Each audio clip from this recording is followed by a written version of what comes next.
Hello, everybody. You're listening to the Fair Weather Podcast. It's your boy 2K Suave here with my other boy A-Rod. And we got our two other boys with us today. Our co-host today for today's show from Townie Sports. We got Sami and we got Vic. How you guys doing? Doing good, brother. Thanks again for having us on, man. Always look forward to it. Absolutely. What a surprise. I'm so happy to be here again. Got the invite. I was like, oh, okay, we're coming back. Let's go. Yeah, you guys are back by popular demand, so welcome back. Let's go. Oh, Sami texted you guys a lot and asked? Maybe I can't reveal my sources, but popular demand for sure. Thanks for having us back, guys. Glad to be here. Yeah, for sure. We needed soccer insight for this show. Sami and I was like, wow, that's kind of a dick move if I don't bring Vic into this. So like, I need Vic in this as well. So wearing that USA shirt. So yeah. So he came prepared. So PSG. He's a snob. He's a soccer snob. Sami is. I see. I heard a lot about him. He's ready for it. Do we want to jump into what we're going to talk about? Yeah. Let them know what we're talking about today. All right, so we do the lineup now before we do the shows, give you the viewers a heads up what we're going to talk about. This Super League or not, how it was a great inception for a couple of days and then quickly dismantled ASAPness. Gary Sheffield had some questionable words about baseball and that he doesn't watch it anymore because he says the game has changed in so many aspects. So we'll dissect it with, Sami and Vic, who are also baseball heads as well. The Red Sox are still good, by the way, right, Sami? Yes, they are. Yes, they are. All right. We'll talk a little bit of NBA with Steph Curry's just cooking up like crazy, saying he's definitely the MVP candidate right now who should be winning. And then we'll also make some public apologies to players that we thought weren't going to be as good as they were, including Steph.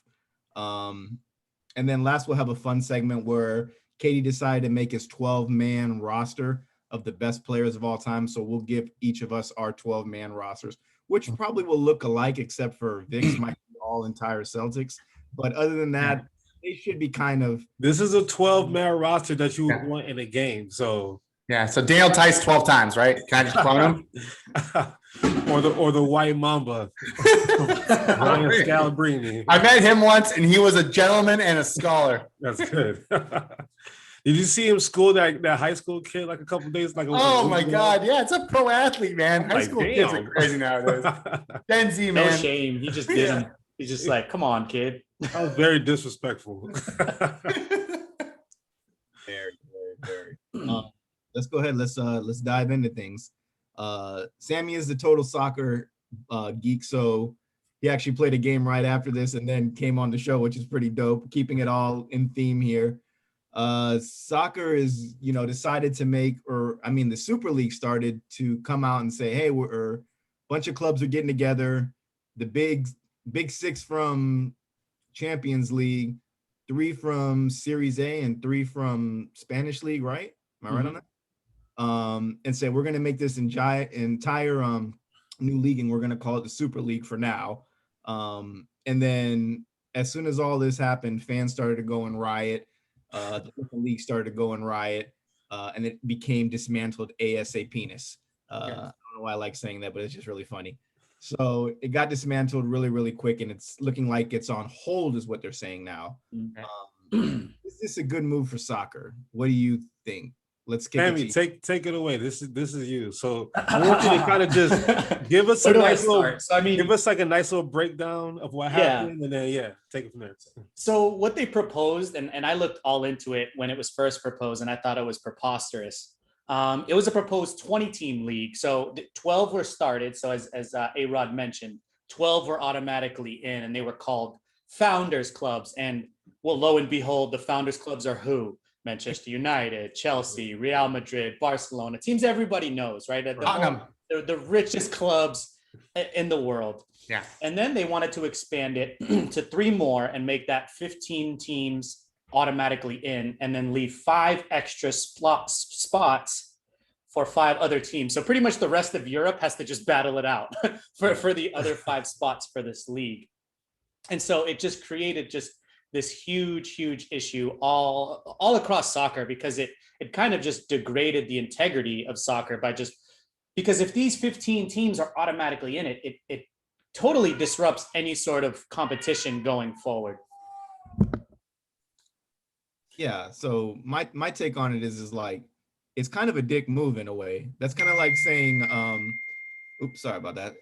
It's kind of like the Celtics and the Lakers saying, we're gonna just make our own league and we're gonna compete in it all the time, and you guys are, gonna have to kick the can and you're not in it. Sucks to be y'all. Right. But I mean, it's goofy because it's like initially all the best teams are getting together and doing this and getting rid of any like likely competition from the bottom. Right. There's gonna be those low market teams or those teams that don't have the biggest fan bases like Chelsea compared to like Manchester United, Right.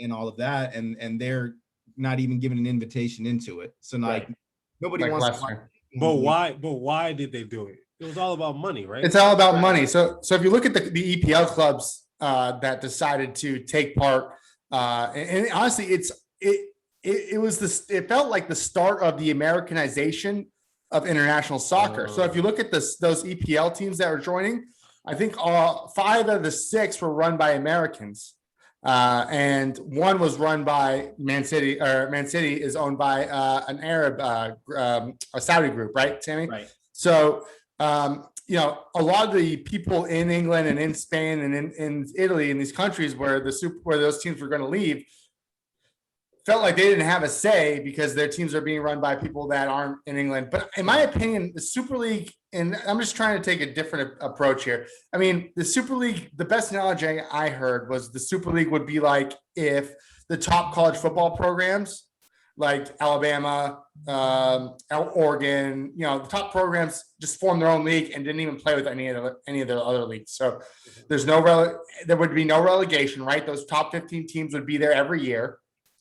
And for me, why those top 15 teams make more than any other soccer teams in the world. So for me, why do I want to watch crappy competition? Why do I want to watch Man City rip on Wigan for like the 15th time that season, and then watch Wigan get relegated to the championship, and then watch them get promoted the next year, and then do the same thing and get relegated again. Now we do have the one-offs like Leicester City, who comes in and now is actually a mainstay in the EPL. Mm-hmm. But I mean, I would have loved to see these top 15 teams go at each other every week. You know what I mean? That's interesting to me. But I think the difference with this scenario is you have the Champions League, and unlike what the Super League was planning, it's similar to what we see in March Madness.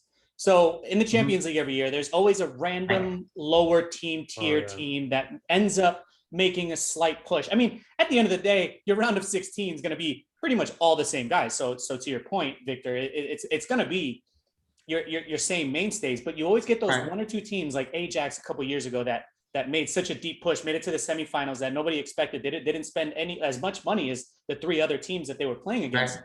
But they played 2 legs. That's it. I want to see these teams go at it constantly. It's only if we get lucky with a good draw, like if we get Real, Barca, and Bayern all in one group. But that happens. It happens sometimes. It doesn't happen a lot.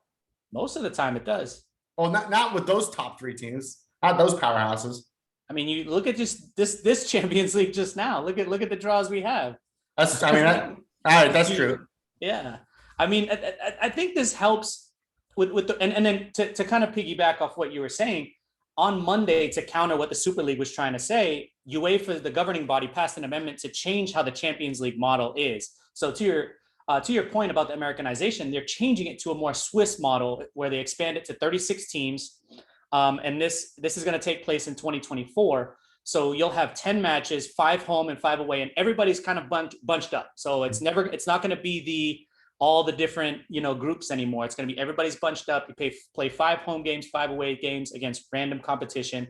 And then the top 8 move on to the round of 16 the round of 16, and then 9 through 24 play in a tournament to play each other. So that was their counter to the Super League. And I think that's why it caused even more of an uproar from people, that they wanted to pull out of that Super League situation. Yeah.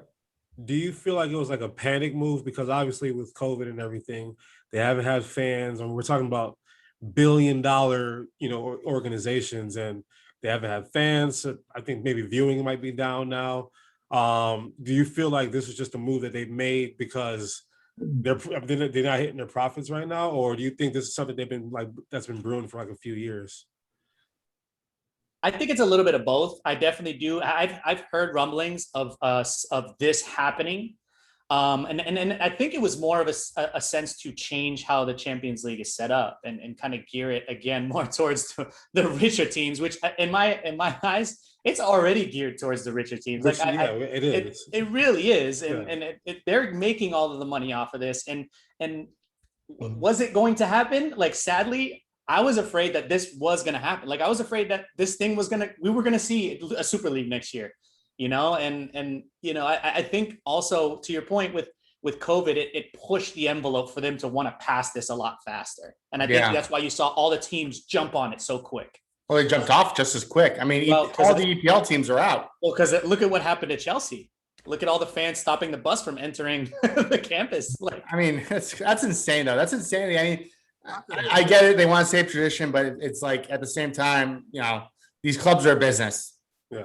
I heard somewhere where there's, like, in Germany, they have like the 50 plus 51% plus, like, with the ownership. It's like 50% fans and like 50% like an ownership. I think group.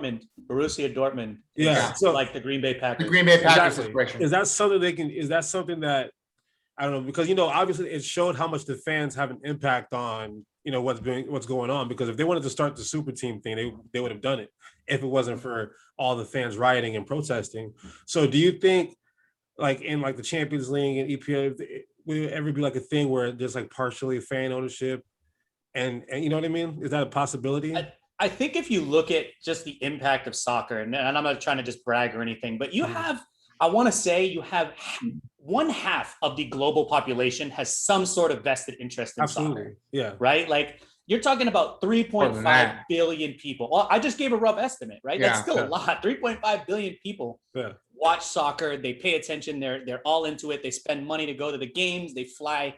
I know so many people that fly every single year to watch Manchester United or what have you, from here, and we're not even talking about people in Japan, China, and all those people love soccer too. They do, yeah. So you lose the fans because of a move like this. I think they had to address that, right? Like, you got to do something. It's kind of like the government. Like, when you see kind of a little bit of rumbling of the people, you gotta back off. Absolutely. Yeah, it's kind of like out of the blue that they did this too. They just what was it, a Tuesday, and they're like, we're making a Super League. Yeah, that's what it was. It was so out of the blue. Like, we're in, we're doing it, and then really quick, everybody was like, okay, we're out. Nah, we're good. I saw like team press, like the owners like giving speeches like, we're so sorry, we didn't mean to do. I'm like, you guys, oh my God. Just a day ago you were like, yeah, let's do this shit, let's do it. Like, oh, okay. Like, it was super weird because we're sitting at work or at home watching, and then all of a sudden they come out and say, oh, we're making this league, and just as quick as they say it, everybody backs out like super quick as well. Right. So, I mean, ideally, I get it because, like you said, like the competition in a lot of these leagues, there's a lot of programs that just, they're not into spending money. Their advertising isn't as par as with a lot of other these clubs. The endorsements that they get, all the fan base is big. It's hard for them to compete with that. I get it, but at the same time, it's like it's been like that for so long, and it's kind of weird for, I don't know, it's like the Sugarland Skeeters like saying, we're going to go and make our own club, and we're taking the Yankees with us, and we're going to do this. We're going to make this super baseball league. But I mean, do you see this as something that could actually really happen down the road? Because honestly, it does make sense from a point of view. If you're like looking at a revenue standpoint, it does make sense. Yeah. Like, nobody wants to see these shitty programs just get mopped up by these teams, and then you just get an ESPN alert that the shitty team, beat this best team, and then they just win the whole fucking thing at the end of the season. To kind of play devil's advocate, it's kind of like when Alabama plays, Charleston Southern, You know, like why am I watching this dumbass game? Mopped up, right? But you got to also look at the impact that has on that small team. Yeah. Look at all the people that are going to that city, going to that town, checking out that city. You have two legs, right? So you got a team like, let's say, Dinamo Zagreb from Ukraine. They're in the Champions League. They're a small club. They're in a group with, let's say, Bayern Munich, PSG, Real Madrid. Yeah, they're going to get blown out. Yeah. But that's 6 games that they're going to have people in their stands in their city. And that's a huge economic impact. Even in their league, they dominate too. But that's what I mean. Yeah. But they're getting even more revenue for their league, right? Like, because they also get their league gets some money as well as them. Mm-hmm. And I mean, last time you heard somebody saying, "Hey, I want to go take a trip to Ukraine," like it doesn't come that often. So good. But like the whole Tampa Bay Rays situation, you can go to a Red Sox or a Yankees game real cheap in Tampa versus, I bet you in Zagreb, you can go to a PSG game real cheap. Yeah, but you're just gonna get stabbed. I was gonna kind of compare that to like the Rays. Like I feel like, obviously the Rays started off as 96, 97, just really small and not world renowned. No one really cares about them. But I feel like when you have stuff like that and you're playing the Yankees, the amount of New Yorkers that live in Tampa now, I feel like has a direct impact on the fact that they're always going to these Rays games for cheap. Now a lot of New Yorkers will come down because you go to a Rays game like before COVID and they'll fill up maybe half the stands. If you go to a Rays versus Yankees game or a Rays versus Red Sox game, it's the whole crowd there. And a lot of these people who are not even from here are like, oh, Tampa's pretty nice. Oh, this is a nice area. And then so you kind of relate that to exactly to what's going on in Europe. It's the same concept. No, absolutely. Money in the club's pocket, and they don't care about the other people. Is what it. For sure. And to answer your question, KK, I do see this, or A-Rod, I do see this happening down the road. This was kind of like the initial situation. They're going to wait for people to warm up to the idea, and unfortunately, I think it will happen. But that's how the Premier League started. It was kind of it was the same concept. They just in the Premier League, they put teams in it and just felt like they were good enough to be in the Premier League. Like and again, it's all money. Well, and the Champions League is a new tournament as well, relatively speaking to how old soccer is. I mean, what Champions League started in 98, something like that? I think I think around there or a little bit before. Maybe 2000. It started recently. I mean, there was a European tournament before that, but this is not something that's new where leagues or tournaments are created. Correct. In European soccer. This is something that happens I wouldn't say regularly, like every year, but it's something that happens every cycle. So every cycle, yeah. Yeah. So, this is something that could happen. And I think will happen eventually. You'll have a Super League where, it might not be a quote unquote league, but it might be another tournament where, these top 15 teams are automatic bids every year. And then you get, like Sammy said, 20 guys that play in. These guys are overplayed, though. That's my opinion. By adding another tournament, you're going to kill these guys, man. Well, and these teams have two different squads, right? They have a cup team and an actual team. They're A squad. They have a B squad. They have a C squad. They have a lot of guys that they can rotate, and it's only going to expand the rosters. Probably, in my opinion, that's what they'd have to do is expand the squads. But and we see it. And going back to, I always got to go back to my home, USMNT, right? We have a goalkeeper, Zach Steffen, who's the number 1 on the USMNT depth chart, but he's the cup goalie for Manchester City. So pretty much he only plays when they're playing a crappy team in a cup game, which is detrimental to his improvement. Correct. But I see both sides. I definitely can see both sides. I'm with Sammy on this. So I got another question. What happens with like transfers and things like that? Mm-hmm. What do you mean? Like trading players and transfers and loans and stuff. Like, does that put a bad taste in the Champions League people's mouth to the other guys? Like, how does it play out then? Yeah, I mean, if you're looking at the transfer situation, I think with Champions League versus having this like potential Super League, I think it's all going to be the same. If anything, though, it could potentially be even more serious because with the Champions League, there's the chance you don't play another team. But with the Super League, you're playing everybody. Yeah. So it's kind of like that would definitely, I think, make transfers a little more competitive. I think it's already pretty competitive.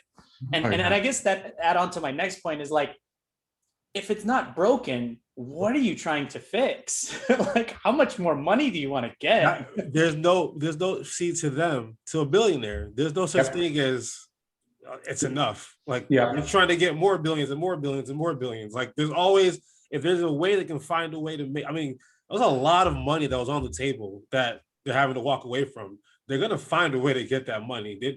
It's going to be small things here and there, but at the end of the day, what they're trying to propose is going to eventually happen, because a billionaire just wants more billions. They're not trying to get less than what they're. The World Cup final and the Champions League final blow every other sport out of the water as far as viewership. It's nuts. Absolutely. And I get it, but I'm pretty sure like COVID put a little dent. It might not even be that significant, but a little dent where they have to worry and try to be reactive. And all right, how do we make sure that something like this happens in like 3 years? We'll be able to kind of just survive this and push through it. So it's all money at the end of the day. Yeah. Unfortunately. Or fortunately, I guess whichever you can side see you're looking at. Yeah. It depends what lens you're looking at. Imagine the stupid money that's going to be in it though. Like the salaries of these players and the winning. Did you see the revenue streams? Like each game was supposed to bank like $350 million. And that's not even a final game. That's just a regular. That's crazy. Regular game. Insane. And they already had Chase Bank to sponsor the league too. So it was going to be the Chase Bank Super League. Yeah. It was like immediate too. They said, "Yup, of course, we'll hop on that." Yeah, Jamie Dimon was like, "Ooh." Well, soccer's in for a new look. We'll see what happens with that. Tampa's own Gary Sheffield came out on a podcast, I believe, and he was talking about his love for baseball and how it's diminished, saying that he doesn't enjoy watching the games because it just doesn't seem competitive anymore, and it's changed in his eyes. Players or parks and teams are making parks more hitter friendly, and the idea of a strikeout is just like a guy could strike out 150 times a year and he's still on an MLB roster. And the home run just doesn't seem appealing or fun anymore. Like that's just what his intentions are.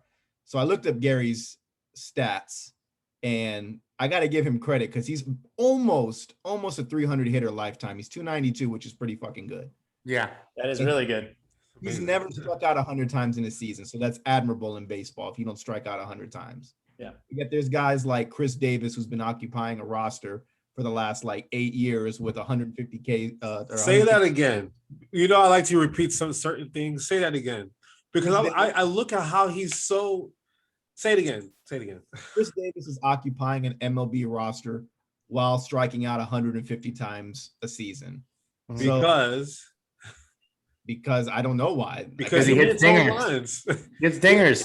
He'll have a 197 batting average, but he'll have 28 home runs. And okay, that's the sad part. Is like he doesn't hit dingers anymore. Now he's just taking up a spot on that roster because they invested all this money because teams see one good year of production and they think they're going to get that the next year. You gotta let these guys kind of grow into themselves before you throw all this cash at them. So it's not what they paid for in Chris Davis, but it's not paying off well for them. My question is, do you guys think that baseball has gone a different route? Do you think it's kind of gone soft in a way?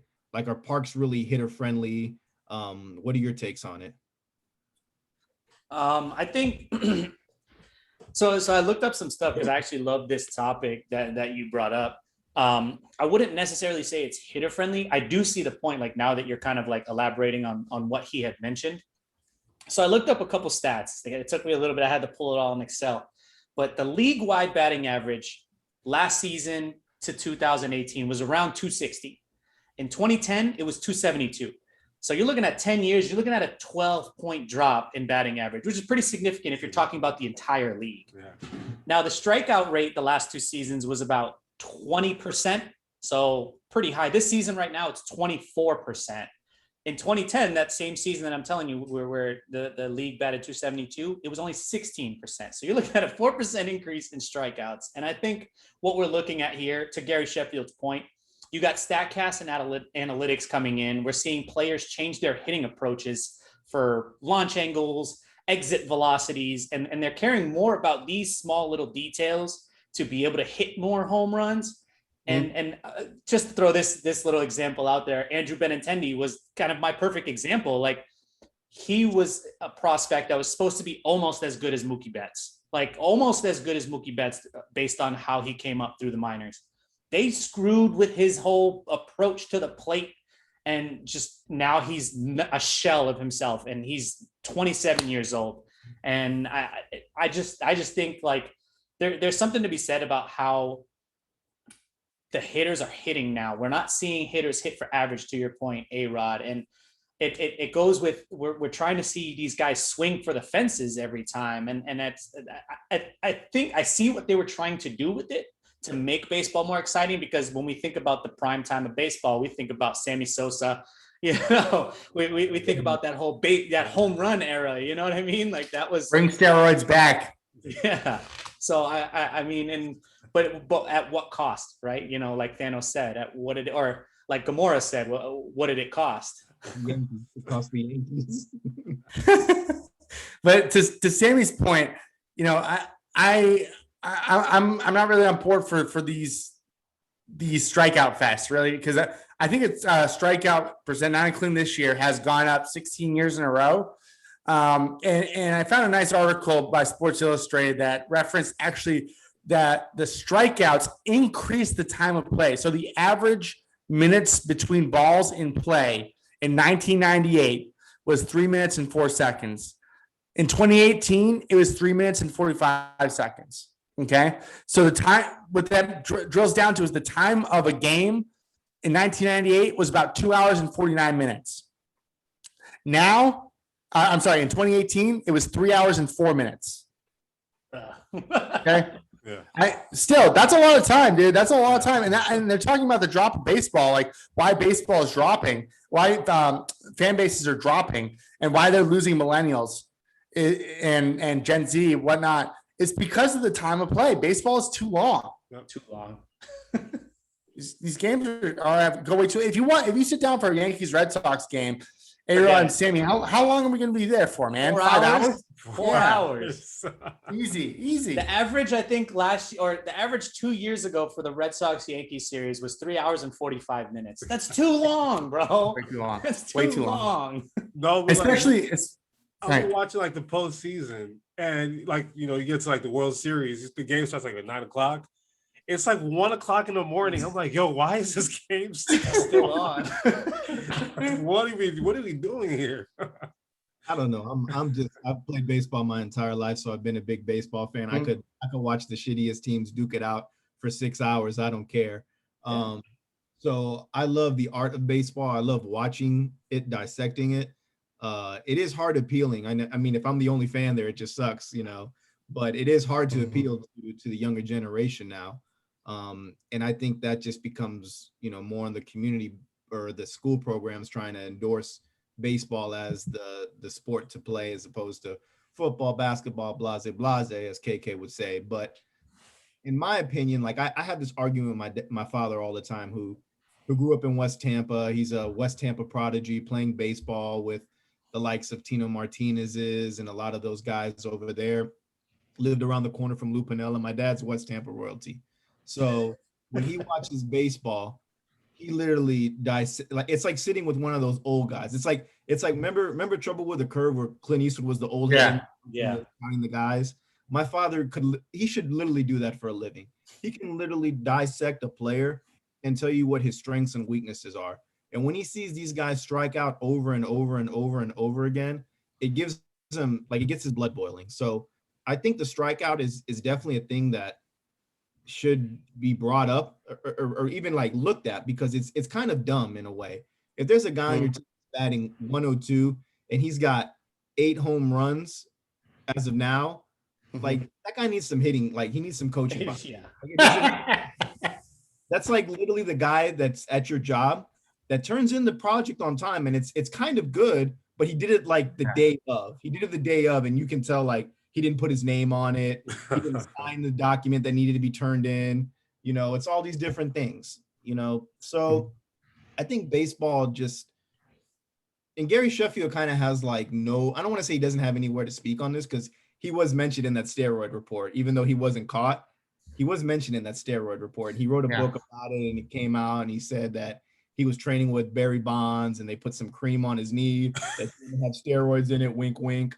And you know, it's sad that you can not entice a former good player at that, former batting title champion, to not want to watch a sport that he grew up on. So it's kind of sad to see that. I also think it's just a bad taste in his mouth because CBS kind of cut ties with him too. So didn't he have like a development show where he like buys houses in Tampa and like flips them? His wife's a realtor. She has a place on Kennedy. Oh. They have a thing over there. But it's just sad because baseball, I always got to fight for people to watch it. Like when I get tickets to a game, I've got like 8 people that I know that I can call and say, hey, I'm going to go watch this game, and I know they'll be down to. But everybody's like, why do you want to go to that? Nobody watches baseball anymore. So it's hard, man. My thing personally, the strikeout rate is ridiculous because when you bring up a player, you don't know what he is.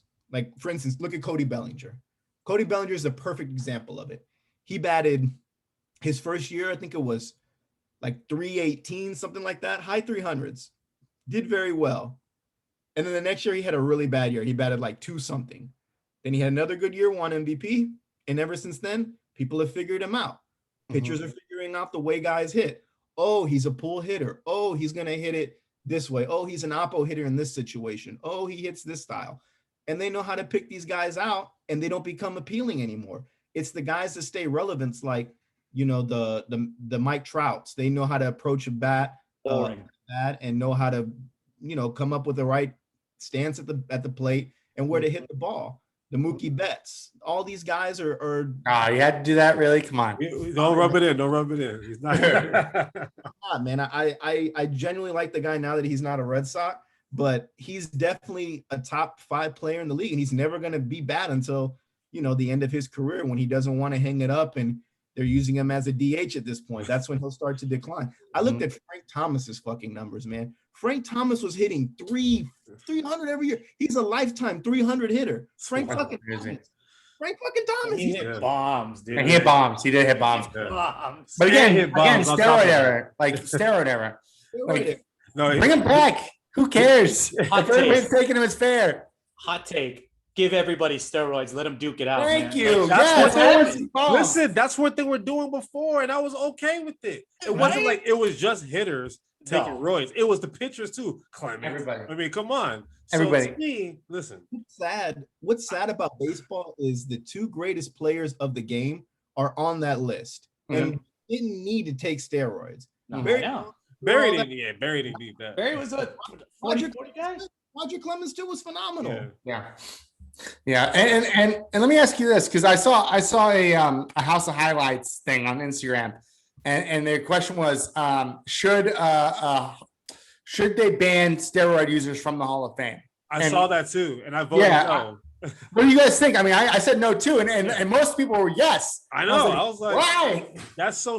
I said no because, I mean, listen, Barry Bonds. That's like, I have like a newspaper article when he hit when he got 763. Still have it till this day. That was what, almost 20 years ago. No, that wasn't that long. It was like what, 2007 or something. That was like, is it 21? Right. It was almost 20 years. Long time ago. Either way, I still have that newspaper clipping. What I watched on TV, steroids or not, that was one of the most amazing stretches of baseball. What I watched was the 99 or 98 with McGuire and Sosa.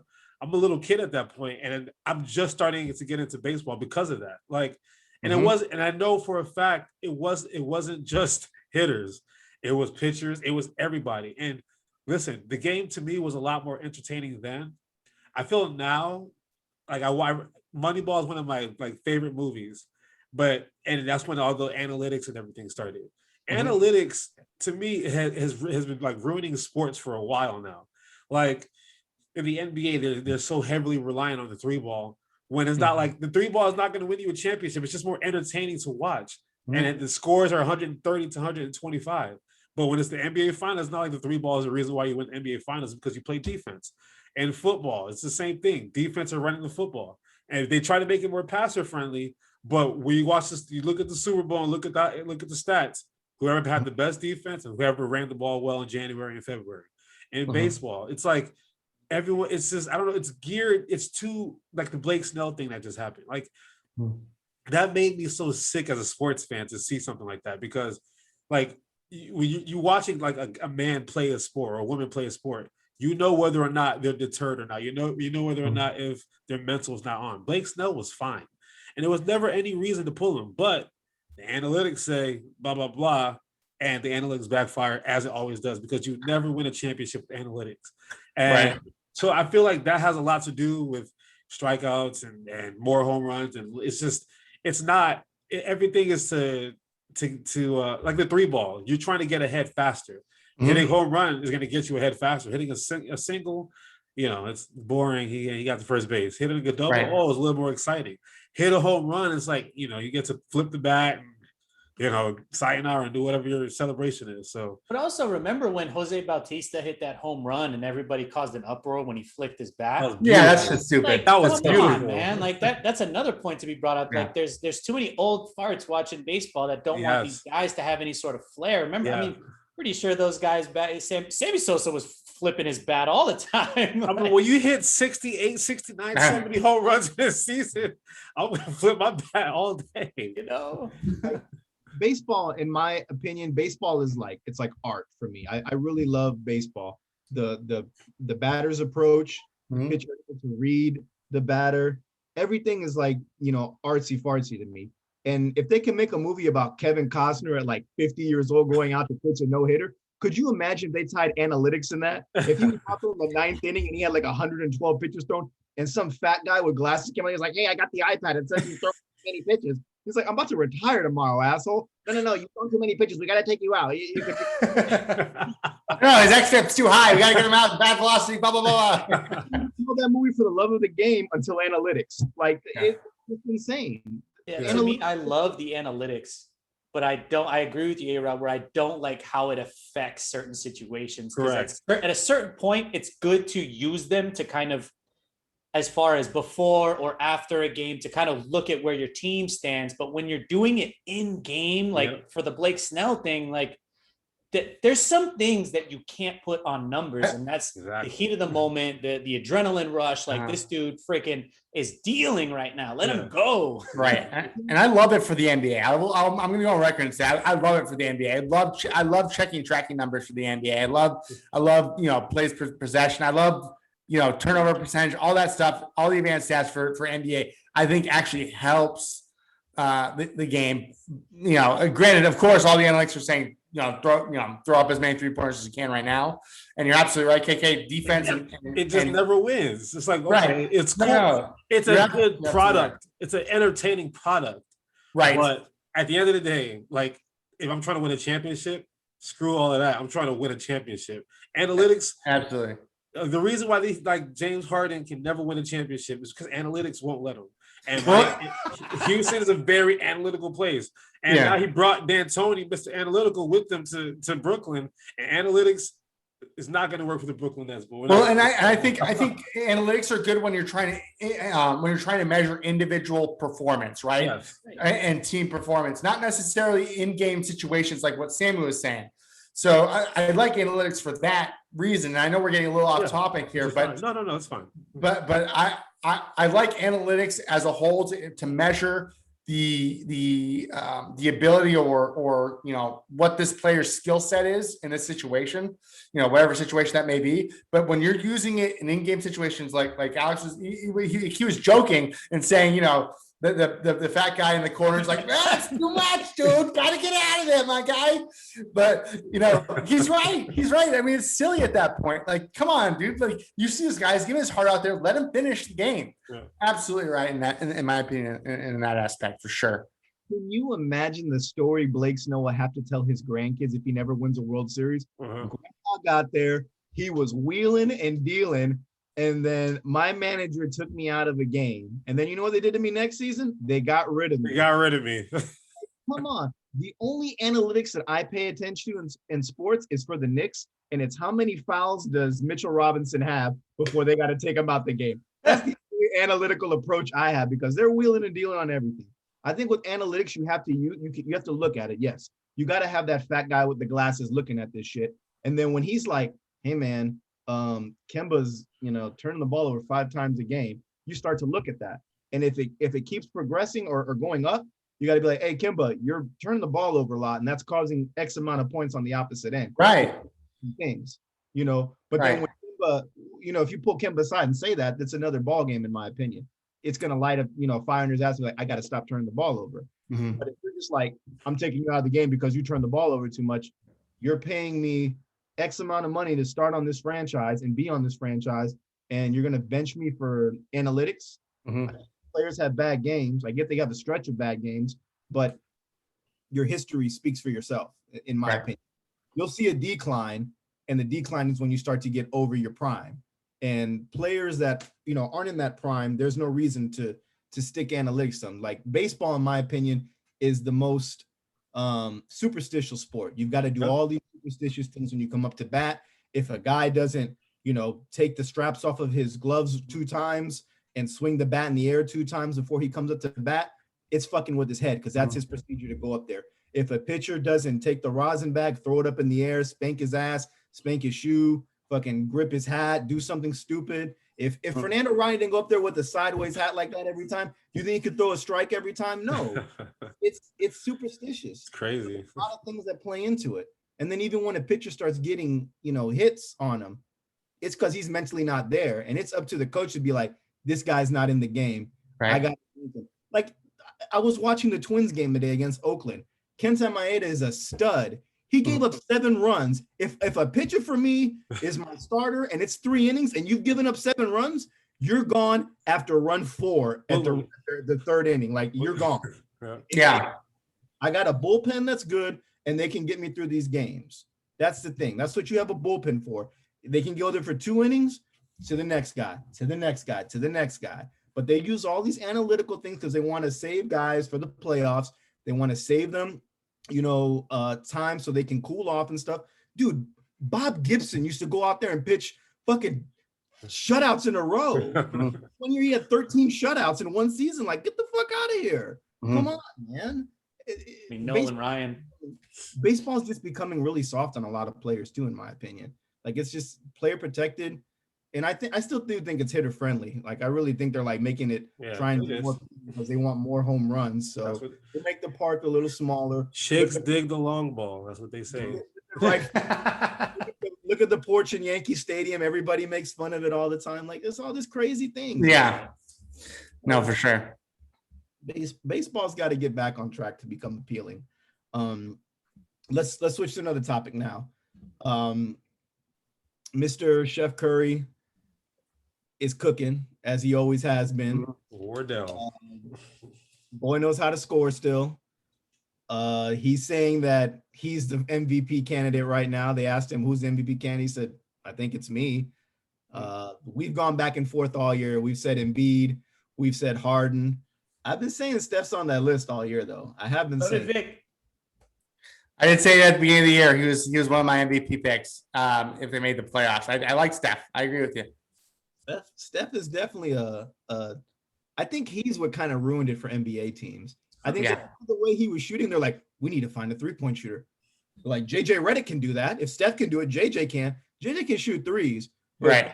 He can't shoot the threes like Steph does. The only guy that can shoot threes like Steph is Dame. That's the only closest thing that you have to it. And even at that, how quickly we forget about Klay Thompson. Yeah. I mean, but exactly. But Klay hasn't played in 2 years, man. Yeah. Listen, I'm going to just say, Wardell, Stephen Curry, man, that dude is unbelievable to me. Like, I like to, I'm a LeBron fan. He's a rival to me, right? Yeah. I watch this man play. I'm like, and I said this a few episodes ago. I'm like, when I watch him play, it makes me happy that at least LeBron lost to Steph Curry. Like it's not like he lost to a rando.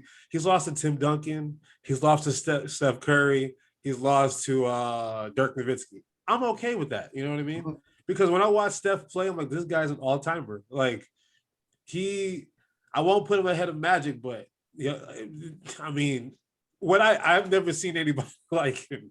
Like seriously, how he's able to fight off screens and just keep running, and find a way to always be open. His handles find a way to always be open. He's very crafty. He's very smart. He's cocky at the same time, which is like, he looks like a little kid, but he's very cocky at the same. It's just, and it's been like this since Davidson. He's just very locked. He just knows how to play the game of basketball. He's averaging 31 this year. He's 5th in PER. I don't know, man. He's not my MVP, but 20 years ago, we were talking about Ray Allen being like one of the best shooters we've ever seen. And like, look at this, this guy's doing all this right now. I mean, it's just every generation. We had Reggie Miller, then we had Ray Allen, then we had Stephen Clay. It's going to be somebody else in like 10 years who's going to look at the half court shot. It's become like a normalized thing to everyone shoots from the logo. Like that's it is, which is crazy because Steph made the range come back a little bit more. And now, I mean, I see LeBron pulling up from half court. I'm like, bro, what are you doing? It's a bad shot. No, it's a good shot. Dame, same thing. I'm like, man, you guys are ridiculous. Well, and here's the stats for you. Okay, so Steph Curry leads the league right now with 260 3-pointers made. Can you give me a guess who's second? So he's how many does he have? 216? 260. 260. I gotta say Damian Lillard is probably second. It's actually Buddy Hield. Okay. Buddy Hield with 225. Okay. 225. So he has almost 40 more 3-pointers made than any other player. And on the top 10 players, top 10 3-pointers made players, he is only second in 3-point percentage behind Joe Harris, who has 47% from three. Steph Curry is 43%. So he's making him at a good clip. Yeah. It's not like he's jacking up shots that aren't going in, just jacking up a lot. No. A funny name I found on that list, just they're contested, though. They're contested shots. Yeah, exactly. And a lot of times he's double teamed. But I just want to throw this out there. Scary Terry's number 5 on that list. Now, as I continue, we got Steph Curry, who's averaging 35.5 points since the All-Star break. The second player, Donovan Mitchell, with 30 points per game. He's averaging 5 points per game more. Okay. Steph Curry is the MVP if they make the playoffs, guys. There's as a play-in team. No. If they make it as an 8 seed. But that's gonna be a play. Like I'm sorry, 7 and 10. You're right. Yeah. So I would have to say, even if they make it as a playoff team, team. Who else are you going to give it to? Jokic is the only one. Jokic, you got to give it to Jokic or Embiid. Jokic hasn't missed a game. Embiid doesn't play games, man. You got to give it. It's going to be Jokic. It's going to be Jokic or it's going to be Curry. Those are the only two. Embiid will be the reason why the Sixers have the number 1 seed in the Eastern Conference. And Jokic has literally, with Jamal Murray falling, Jokic's game has taken to another level. This dude is a center averaging almost a triple-double. No, his team is 4th in the West. It's incredible. And he's never scored points like this before in his career. So if it's not Jokic, in my opinion, my pick right now is still Jokic, and it was 2 weeks ago, Sammy, when I said it 2 weeks ago. But if Steph Curry can continue what he's doing right now and averaging 36 points per game after the All-Star break, I mean that's impressive, and it's all about the story, right? So a lot of these voters, because who should be the real MVP? It's probably Giannis. He's the most valuable player to his team. No, he's not. If Giannis leaves the Bucks, you think they're a 2 or 3 seed? No. He hasn't played in the last few games and is doing fine. No, but he's coming back now. But that doesn't matter. They're holding water. But regardless of that, I think, in my opinion, it's Jokic 1, Curry 2. Because they're an 8 seed. But they would be a 15 seed without him. Okay, but I feel like we're setting the bar way too low for him then. Because we already know he's a generational talent. So just because LeBron James did more with less. He took his team to the NBA Finals with Mo Williams and Sasha Popovich. He should have won MVP. Did he not win MVP? He did win MVP. I don't know. I gotta look that up. D Rose wanted But that. he was. Oh, well, he should have though. He's That's still and think about it. And he's still a top 2. He still won 66 games, taking that crap to the finals.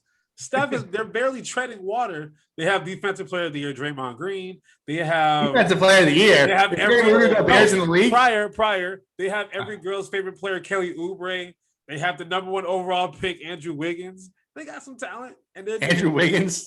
Come on. I hate Andrew Wiggins. I'm just playing. But they're only treading water. And just because they tread water, doesn't mean he's an MVP. Well, there's still like 15 games left. So let's see what Steph Curry can do.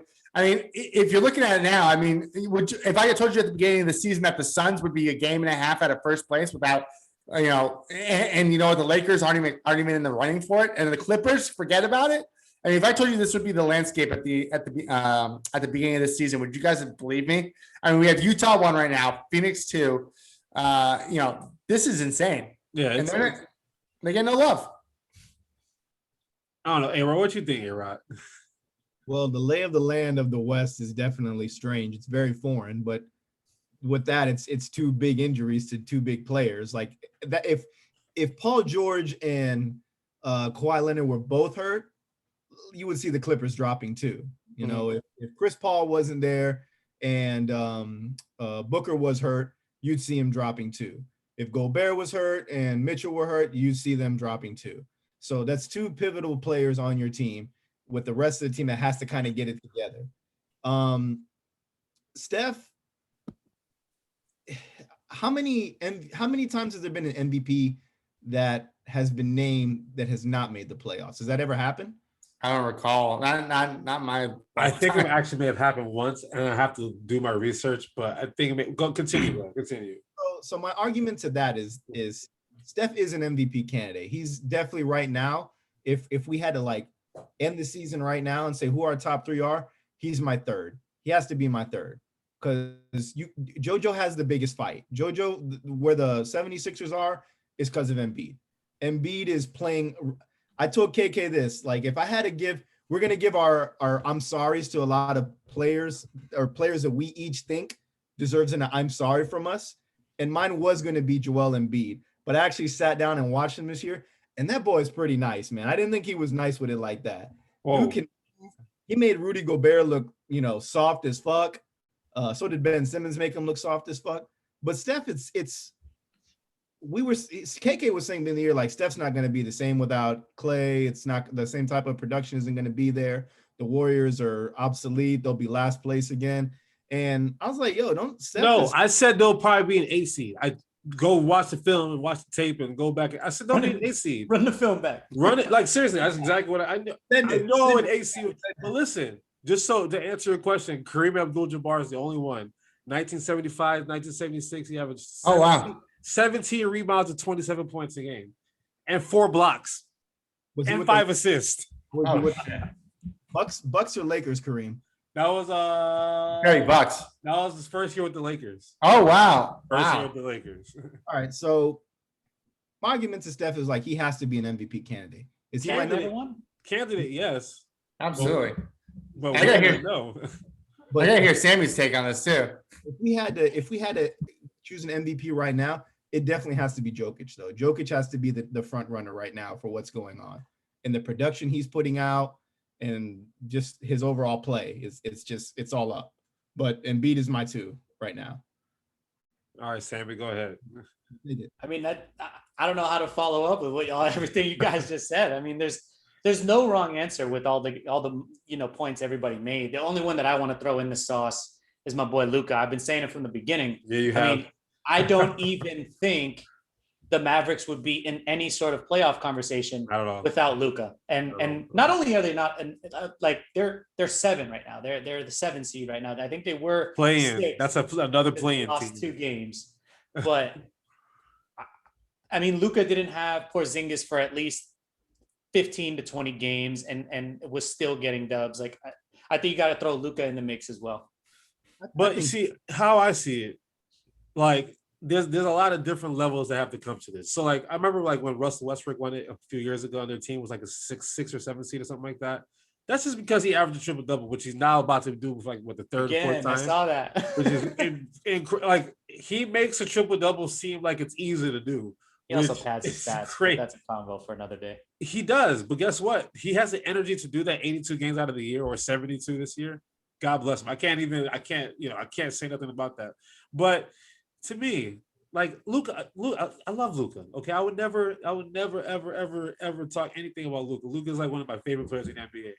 But his team he's complaining about the playing game because he might not even, he might not make the playoffs automatically. He might have to do a playing game, have to play against Steph Curry and knocked out in the first round of the playing game. So I heard about that. Yeah. Yes. So like for me, it's like Luka can't be it. Steph is fighting to be in the playing game too. You got to give it to somebody whose team is dominant because of them.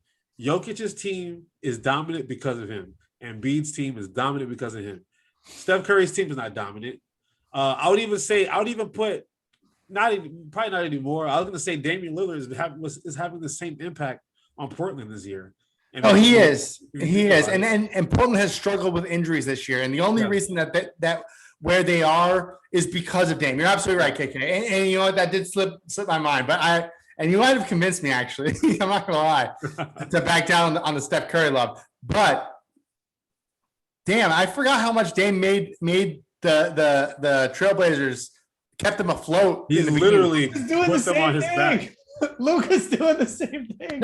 No, he is, Sammy. Now with a game and a half behind. They're below 4 seeds. They're all 6, 7, and 8. That's not good. Yeah. To me, give me Jokic, their top 4 seed. Give me Embiid, number 1. I would have taken Harden up until the injuries recently. But even Harden, KD and Kyrie haven't played a lot of games either. James Harden has clearly been putting them on his back like a lot of those games before the injury. Poku. So who else? Poku. In Oklahoma City. Okay. But it's like, I mean, before LeBron went down too, same thing. He was playing with MVP type. LeBron was gonna win that. LeBron's always MVP. Oh no, LeBron's always number 1 in my mind. Every year. You said Giannis. That's why I had to push back on that.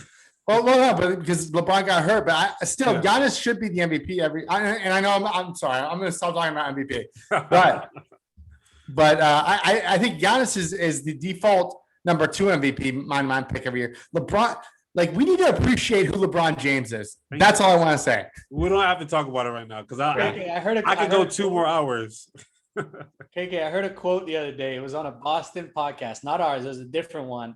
And they were talking about LeBron James randomly. And they said, LeBron James is not hurt. He's just bored. So he's just waiting for the playoffs. When his documentary, when his 30 for 30 comes out in 15 years, he's going to talk about these seasons. Like, I wanted to focus on, creating a super league and Space Jam 2. Sell my liquor. Space Jam's on the way. So I just took a month off, just kind of relax. Oh, and still made the finals, by the way. He's going to make the finals. He took that personally. Exactly. So, public apologies. I already got mine, who I'm going to say it to, for how the season's starting, of players that we thought were going to have bad seasons, but have turned it around and kind of like shook us, and we're like, damn, actually they're pretty nice with it. So, KK, you can start first with your first apology, or who you'd like to apologize for and why. So I actually have a couple. Steph, I'm just gonna keep it on Steph. So when they had that, remember when we had that segment about the four players that have transcended like the NBA in the last 30 years? We said like, Michael, LeBron, and I kept saying Iverson, right? Mm-hmm. So, and in me defending Iverson, who is my favorite player of all time, I feel like I poo-pooed a lot on Steph Curry, and I apologize because I feel like I didn't give him enough respect and love that he really deserves. Because I didn't even want to put Steph Curry in my top 15 all time yet, but honestly, Steph is an amazing basketball player, and I will never slander his name again. If his team doesn't make the playoffs, it's not his fault. It's Steve Kerr's fault and everybody else on that team's fault. If he never wins another championship, or he's never won a Finals MVP, and at this point, He may never. Wow, that's crazy. Yeah, Crazy, right? That. Yeah. The fact that he's never won a Finals MVP is mind-boggling to me. But so, and I would get on him for that too. Like, oh, you've never even won a Finals MVP.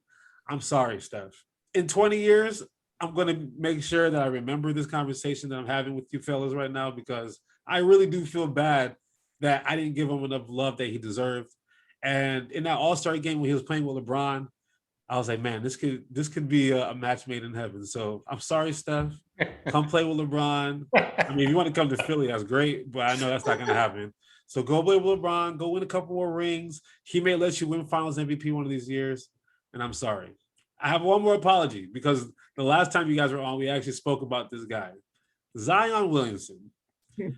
I apologize. Okay, now I knew Zion Williamson would be a great basketball player, but I kept saying that his ceiling is Blake Griffin. He's way better than Blake Griffin to me. Like, yeah. I apologize to Zion for even considering that Blake Griffin is a better player than you at some point.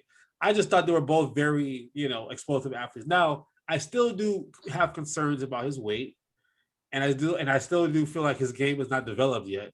But he is only 20. He's got to figure all that stuff out. His work ethic is next to none. I mean, Jordan, he's on Team Jordan now. Like, there's a reason why Jordan would bring you on, because he believes that you could be that kind of player. So before Luka does. Yeah. Yeah. I mean, Luka is amazing. Luka and Zion are going to be carrying this league for many years. And they're both in the Western Conference. One of them needs to go to the East. Like, they need to move, like, they need to do like a realignment. Have John Morant and Zion in the East, and then Luka and like Dame and I don't know, and then what's his name, Devin Booker in the West. But those are my two apologies: Zion and Steph. All right, I'll go next. I said it earlier. I'll give you two. Joel Embiid.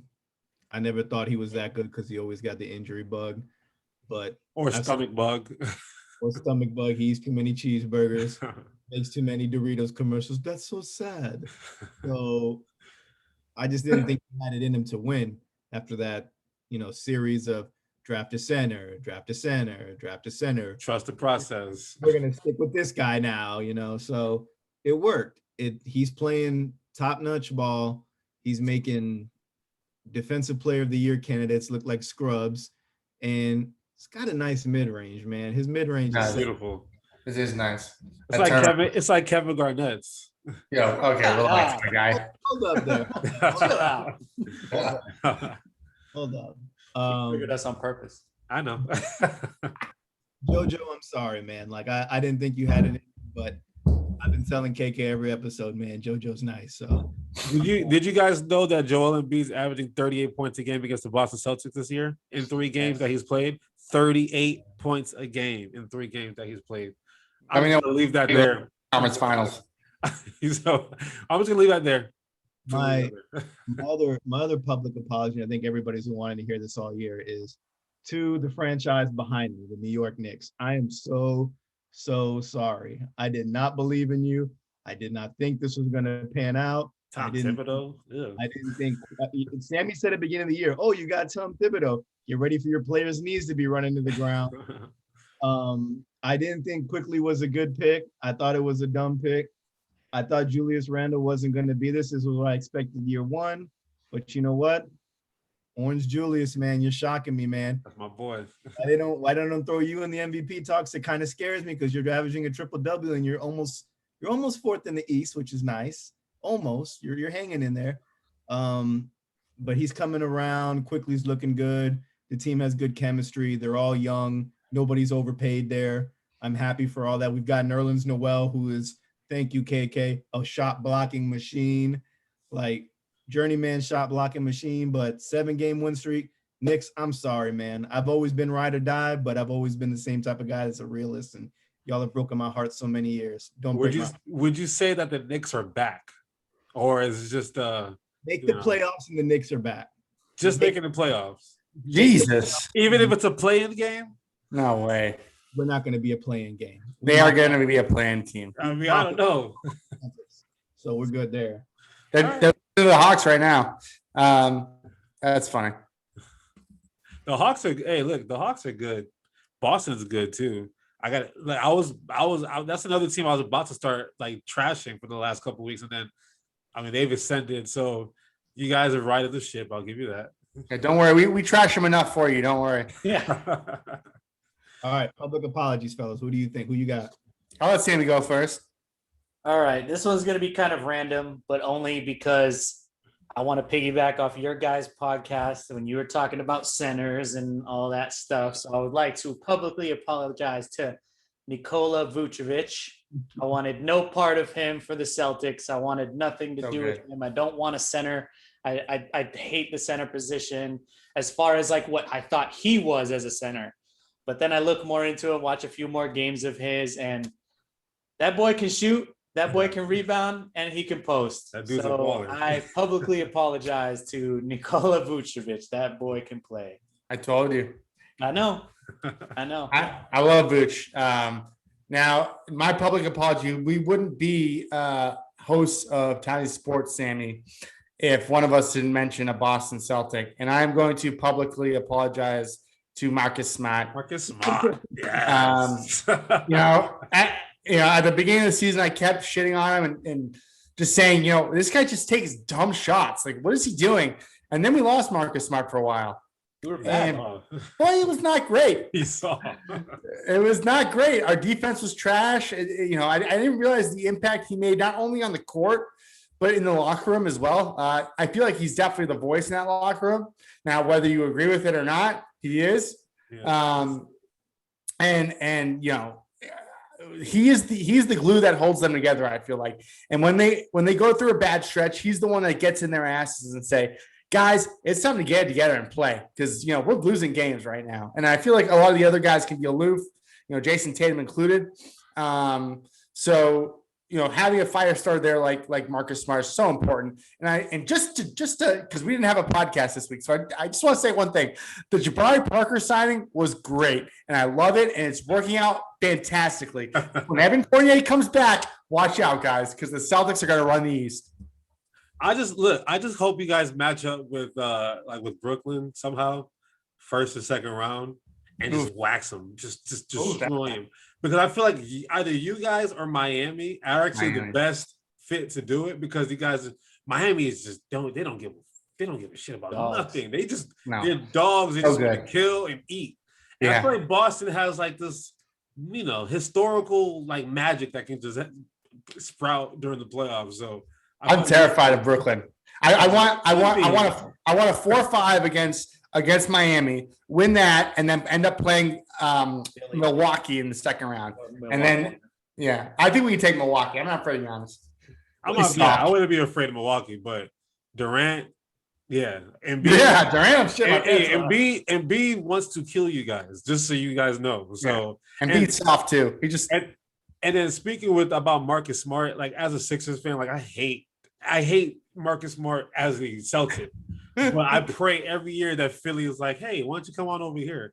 He's kind of like Draymond Green, or Kevin Garnett back in the day, same player. Yeah. I love Kevin Garnett. Even when he was in Boston, I love Kevin Garnett. He was one of my. I had a poster of Kevin Garnett on my wall because I thought I was going to be 6'7", and I'm trying to model my game after Kevin Garnett. But like Marcus Smart, Draymond Green, there's some people that just you can't stand. If they're not on your team. Right. And as soon as you get them on your team, like, well, we got them now. And it's like, Marcus Smart is the plug, the battery that makes that ship go in Boston. Even with all that talent, you need somebody that kind of just bring the troops together.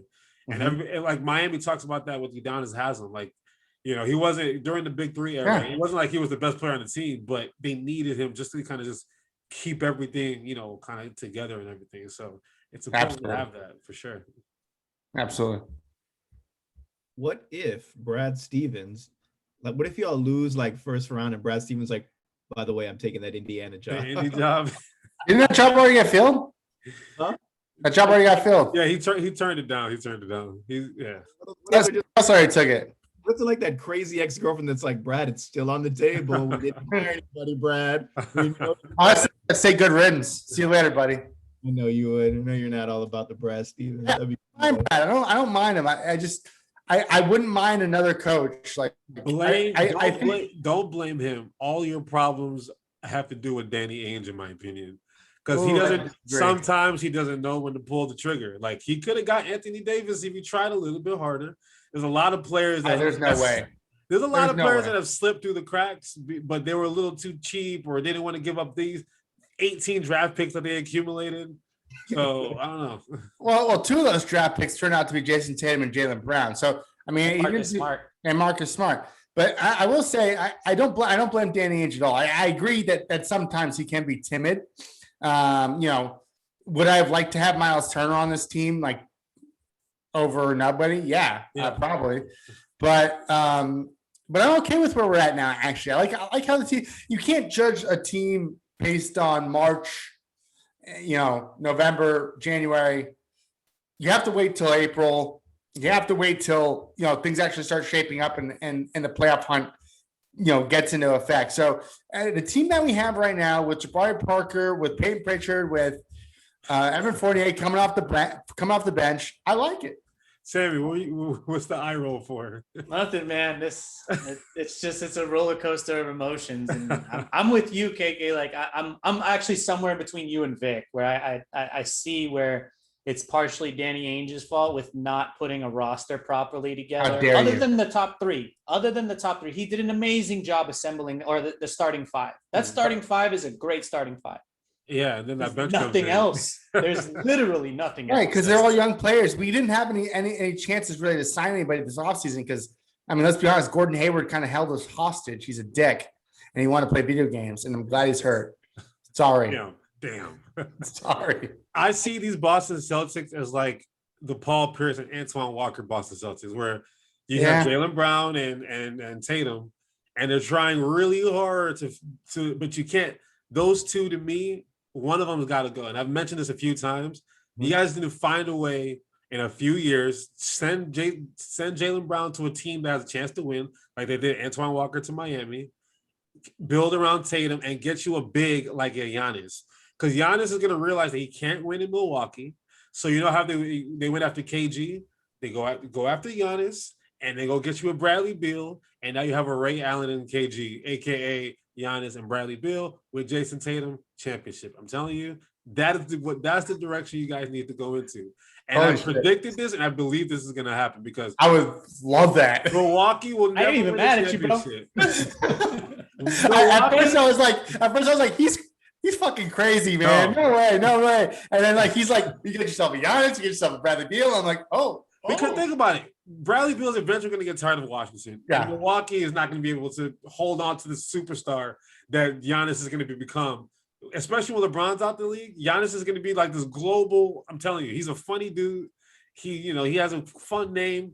Boston. He needs to go to a city like New York or Boston, LA. And I feel like Miami. I feel like Boston can go get him. I love it. I love it.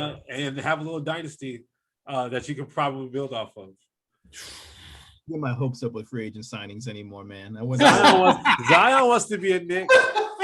I love it here. New York's my favorite place to play in. That's a good answer. It's like me talking about the NFL draft, about the Patriots. Draft? What draft? The Patriots never draft. Yeah.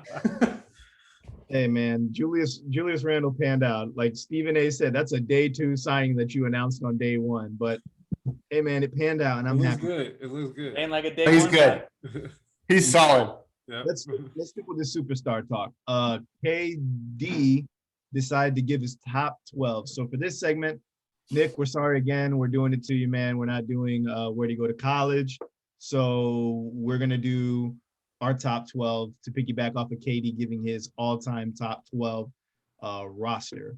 So since you guys are the guests, we're going to let you go first. And whoever wants to start, take it away. Remember, it's a roster, okay?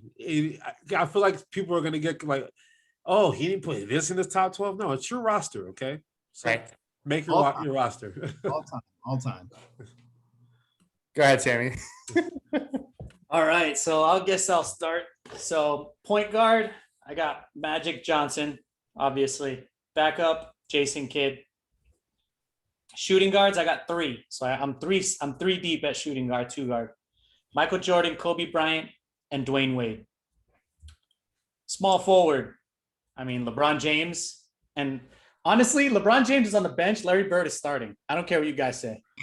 Awesome. Townie Sports, Lord. They got to earn it, though. They got to earn it. So when I come out and I announce my roster, I'll be like, oh, he didn't earn a starting spot yet. You know, Larry might beat him to it. Power forward, Kevin Garnett. And then backing him up is Tim Duncan, which is crazy to say. Wow. Oh, that's the right move. Right. And then at center, I went 3 deep, but the last one is interesting. So Shaquille O'Neal, Kareem Abdul-Jabbar, my 2 centers. And then I added Bill Russell as more of a coaching style center because he has that championship pedigree and he could be a great assistant coach as well as a player. Yeah. That's my 12. Did we tally how many Celtics were on your list? Only two. Yeah. Okay. Disappointing. So I have mine structured a little bit differently than Sammy's. I'm going to go with my starters. So of course you got to have MJ number 1 at starting at the first guard position. At the second guard position, I'm going to have, of course, none other than Magic Johnson. Although he was a lifetime Laker, you cannot deny Magic Johnson's skill. At the 3, it's none other than Larry Legend himself. At the 4, I got LeBron James. And then at the 5, I have Shaquille O'Neal. So those are my top 5 starters. Coming off the bench, I got Kobe Bryant. I got Bill Russell. I got Steph Curry. I got Oscar Robertson. Gotta give him love. And then I'm going to have to go with the mailman, Karl Malone, and KG. That's 11, right? Was that 11? I wasn't tallying. Sorry. All right, I think I got 11 there. So then I guess I have to add another center. And it's going to be... Actually, I think I need another guard. So I'm going to go... Dwayne Wade.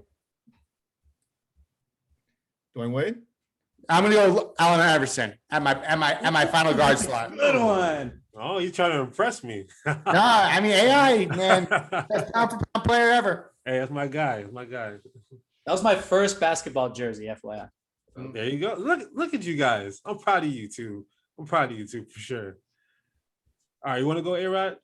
You go. I always go first. I want to take it home. All right. All right, my list is beautiful, okay? So I'm starting LeBron James at the point guard, okay? I'm sorry. Ooh. Starting LeBron at the point. I got MJ and Kobe as my wings. So I got 2 dogs on my wing. Kobe gonna do his thing. Mike gonna do his thing. Both of them can play both sides of the ball. It's beautiful. At the 4, at the power 4 position, you got to go with Mr. Fundamental himself, Tim Duncan. You know, he's gonna block shots, get rebounds, pass the ball properly, you know, make the right play.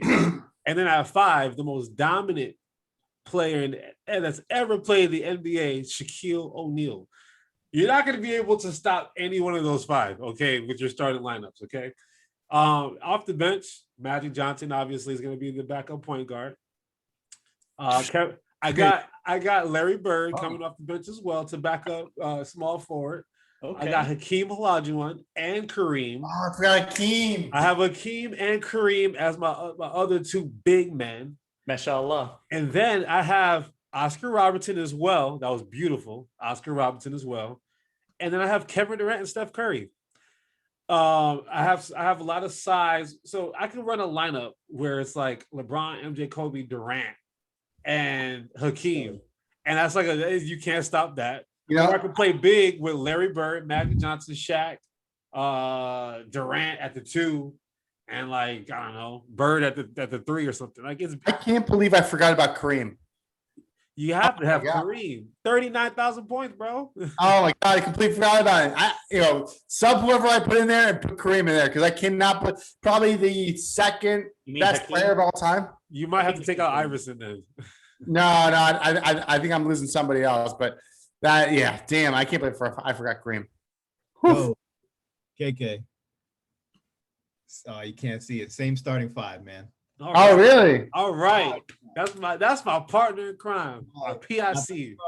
My point guard, you definitely gotta have LeBron. He's the complete floor general who can play anywhere. Mm-hmm.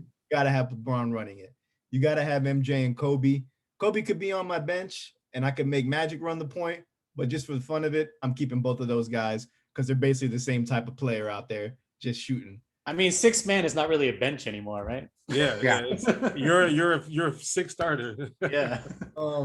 You got to have the big fundamental out there. You can't have all this scoring out there. You got to have a guy who can facilitate, grab rebounds, find the open guy, good passing, big man. And then you got to have the most dominant player, man. My second jersey ever bought was Shaquille O'Neal jersey. My first, who unfortunately did not make my list, was John Starks. I love John Starks as a kid. Yeah. First off the bench, got to have the Magic. Got to have Magic off the bench. Second, I'm putting the Dream up there. Mashallah, my Muslim brother, fasted during the playoffs, won a championship. He knows how to win. He's got the iconic Dream Shake that he's teaching everybody else. JoJo's got it down pat. He's looking good. LeBron picked it up. I'm putting Kareem Abdul-Jabbar up there as well. Then I got Larry Bird. Respect to you guys. I'm putting Steph up there because you got to have that crazy, like Larry Bird makes some clutch shots, but Steph Curry makes them a little bit better than Larry, in my opinion, man. Larry came first. Larry came first, but what came first, the chicken or the egg? You know, whatever, how that goes. Steph Curry. Think about the time. If it was this time, Larry would only be shooting threes. Yeah. And then my last one, I gotta have Fona because I'm a Knicks fan. I gotta put Pat in there. Patrick Ewing's my last one in there. I was gonna say, I'm surprised nobody put Patrick Ewing on their list. I'm glad you did. There's so many great Knicks I could put on there, from Walt, Clyde Frazier, and Bernard King, and all these other great ones that I never got to see. But I remember watching Patrick Ewing. I remember how dominant he was until he played the Bulls. Other than that, like, he was just super, super dominant. So my last one is a fun one. I'm going with Patrick Ewing as my last one. I almost chose Bob Cousy, but I didn't watch him play. So I was like, I can't. I consider Dr. J, actually, because Dr. J doesn't get enough respect. But I had Dr. J on my list as well, along with James Posey, Eddie House, and Brian Scalabrine. I thought about Iverson too, but I don't have any Sixers on my list, which is, he's so good. I mean, Allen Iverson's probably one of the most underrated players of all time. Kobe said if Iverson was 6'5" or 6'6", unstoppable. There's not a human being that could have stopped him. When he was 6 foot, it's incredible. Barely 6 foot, actually. Yeah. Barely. So yeah, it's crazy. He was balling too, man. Yeah. I fucked up KK's World the other day. I think it was like Bleacher Report. Somebody took like players and swapped them out, and they had Tyronn Lue. I saw that. Over AI. My heart shattered in like 18 pieces. I'm like, oh, what the hell is that? Somebody commented, said, "Delete this now." There's still time to delete this post, please. They had like Isaiah Thomas yamming over LeBron James. I saw. I think they had Iguodala blocking LeBron, like the block. Yeah, they did. I'm like, what the hell is this? It was Sports Center. That's who had it. Yeah. What is going on here? I feel like that was the last thing Paul Pierce had taken before he left. He was like, "Hey, do this really quick before hey, make sure you drop this after I leave. This shit on LeBron on 3 posts. Go." All right, well, that's our show. Thank you guys for jumping on. Really appreciate it. We'll give you guys your segment to, shout out, give Townie Sports some love. Go. Yeah, man. Thank you guys for having us on. It's always a pleasure. We love throwing ideas back and forth.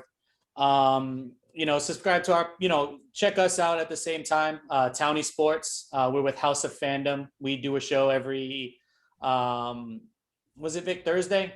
Every Thursday. Yeah, they have one this Thursday, and they're going to be talking about, Winter Soldier. I don't know if you guys have been keeping up with that, but that show's fantastic. I didn't get the last episode, so no spoilers. No spoilers, but they're going to be talking a little bit about that. They're also going to be talking about the Shang-Chi trailer, the recent Marvel trailer that just came out. Yeah. So yeah, if any kind of fandom news you want to tune in there, but also Sammy and I will be back next week on Townie Sports. Hope to have you guys on so we can chat some more and keep going with this. I could spend literally 5 hours on this top 12 discussion. I think that'd be great. 1,000%. Yeah. All right. Well, where to A-Rod, drop the links. Twitter @fair_weather pod, Facebook, YouTube, Instagram. You can find us. Just search the Fair Weather Podcast, and wherever you subscribe to podcasts, you can find us there as well. Black Lives Still Matter every day. Stop Asian hate. Sammy, we got to eat, brother. We get to eat. We get to eat now.